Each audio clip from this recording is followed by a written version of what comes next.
Hello, fellow Wolverines. My name is Audrey Setnar, and I am here with Zach Warshaw. In this week's episode, we're going to cover ice hockey's win and tie to Arizona State University, volleyball's loss to Illinois, and victory over Ohio State. Field hockey's dominant wins over Rutgers and Ball State, men's tennis, Young and Kate winning the ITA Midwest Regional Doubles title, and looking ahead to football this weekend at Illinois. For the second series of the season, Michigan Ice Hockey traveled to Tempe to play the Arizona State Sun Devils. The first game took place Friday night and featured a fantastic outing for Garrett Shifsky.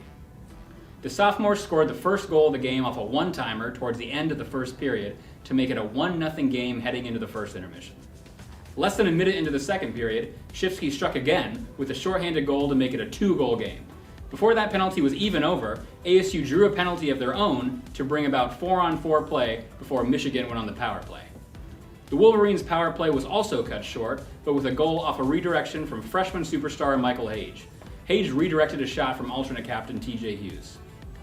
Michigan took their 3-goal lead into the final intermission, but early in the third, Michigan gave up their first power play goal of the season to make it a 3-1 game. ASU pulled their goalie and won on the power play with 2 minutes to go, but Shifsky struck again with an empty netter to secure the hat trick and a 4-1 Michigan victory.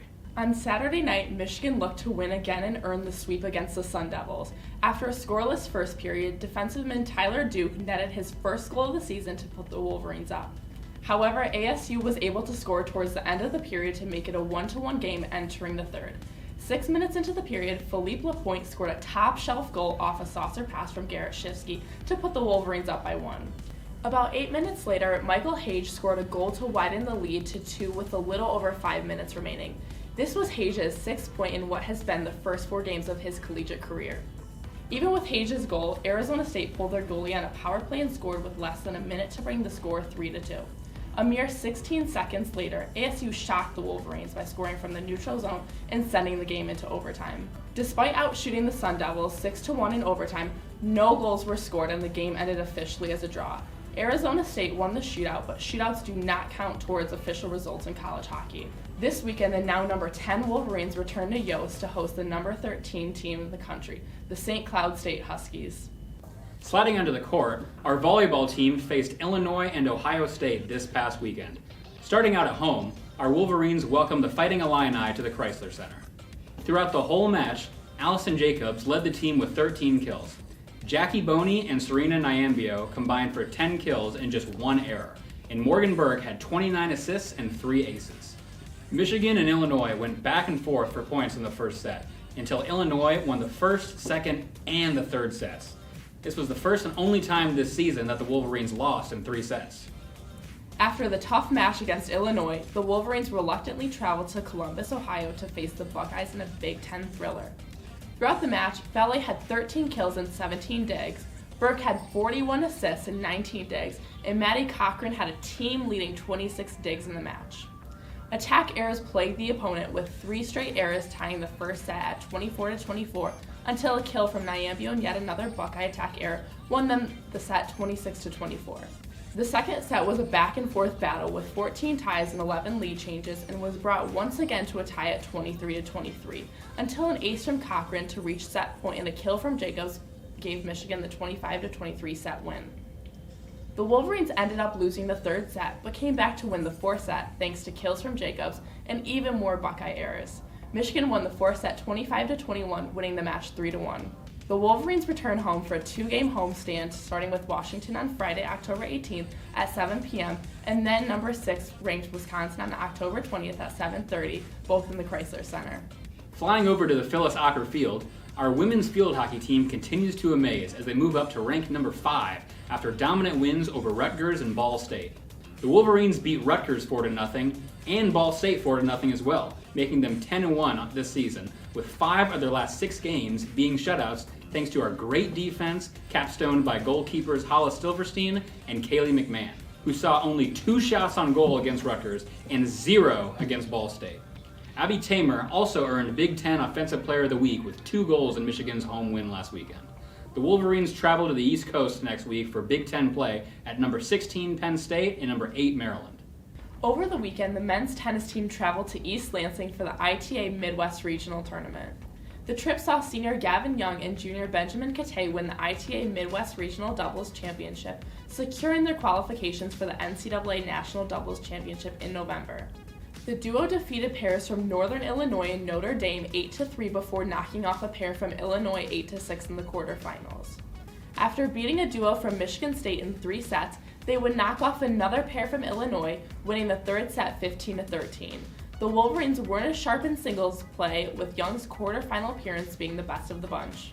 Coming out of last weekend's bye week, your number 24 ranked Wolverines traveled to Champaign to face off against the number 22 ranked Illinois in a top 25 clash. Our Wolverines visit Champaign for the first time since 2019, with Michigan leading the all-time series 72-23-2.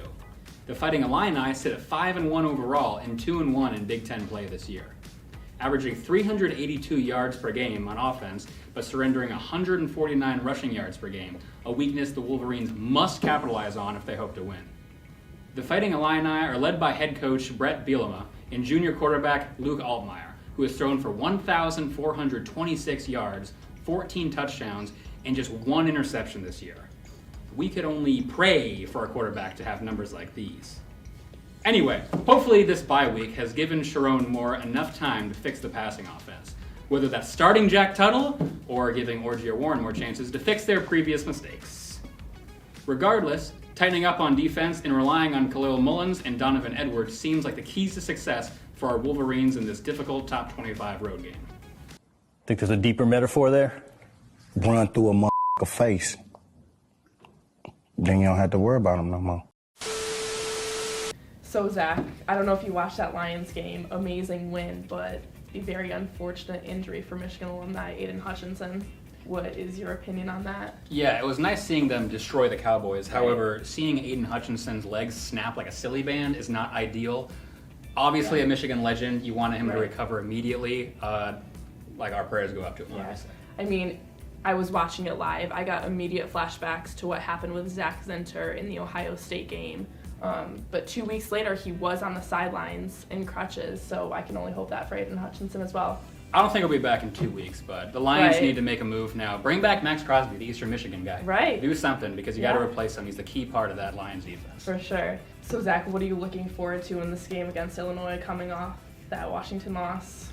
Yeah, they're a tough opponent. They're not ranked that much higher than us, but they're probably a better than us team all around. For sure. They beat up against Pat Mahomes Jr. in Nebraska, and so going into Champaign for an away game, you know those students are pumped that their team is good for the first time in a while, so it's going to be loud, and they got to get something going. They can't just rely on the run play. I really hope that they just fix their woes with the quarterback, whether that's going with Jack Tuttle or, you know, going back to Davis Warner, Alex Orji.